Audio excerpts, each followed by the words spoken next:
On this week's Focus segment, we meet another brand new city councillor in Ottawa, Stephen Blais. Well, welcome. Just a week away from being sworn in. Has it sunk in yet? Not completely. You know, it's been a busy couple of weeks going back and forth between City Hall and wrapping a few things up at my previous employer, but it's going to be a lot of fun, that's for sure. So many people are calling this the Timbit Council.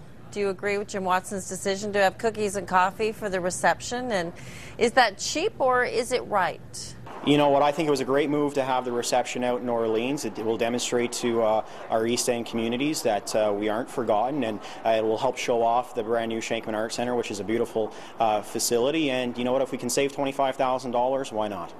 You won't have much time for a honeymoon, and the budget is likely the first piece of business. Watson campaigned on 2.5%. Is that something that you can live with?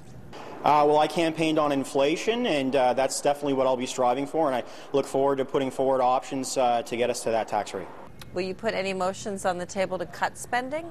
Yeah, well, one of the things that I proposed was making better use of technology. I think we are Silicon Valley North, and there are options to save significant amounts of money by embracing technology in a way we're not currently doing. In Orlando, they've gone to Google, and they're saving 66% out of their technology budget, and I think there are some options like that I'd like the Seat of Ottawa to explore.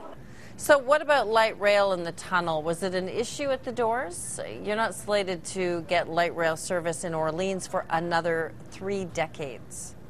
You know, certainly that was a concern at the door. A multi-generational plan that doesn't have light rail coming out to one of the fastest growing communities in the city, the community in the city in the East End that's embraced public transit like no other. That was certainly a concern for residents in Cumberland Ward, and I look forward to working every day for the next 4 years to accelerate the timeline of LRT reaching our community.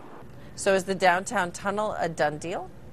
You know, I think we're going to have to see what the tender comes back at. You know, the mayor-elect has said he's interested in tendering the current project as is, and seeing what the price tag will be. And once that process goes through, I think we'll be in a better position to have a more fulsome discussion on that. So the Orleans roundabout, you know, partially open. It'll be fully open sometime next week. You had some trouble with that project?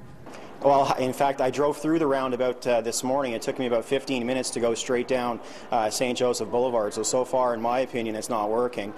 Certainly, when a project is 30 or 40% over budget before construction begins, that's a huge issue. As I said during the campaign, this was not a priority for our community, and that money should have been spent in other infrastructure that would have provided more immediate needs in recreation or other transportation options. A lot of change on this council, 11 new faces. What message did you think the public sent in the last election campaign? You know, I think the public sent a clear message to City Council that they haven't been happy with the approach that the previous councils have taken, whether it's the infighting, the inability to make decisions. They want a more smooth and cohesive group of people that can work together to move the entire city forward. And I look forward to working with the new colleagues and those that were re-elected to get that done. Thank you very much, and good luck. Well, thank you very much, Kimothy.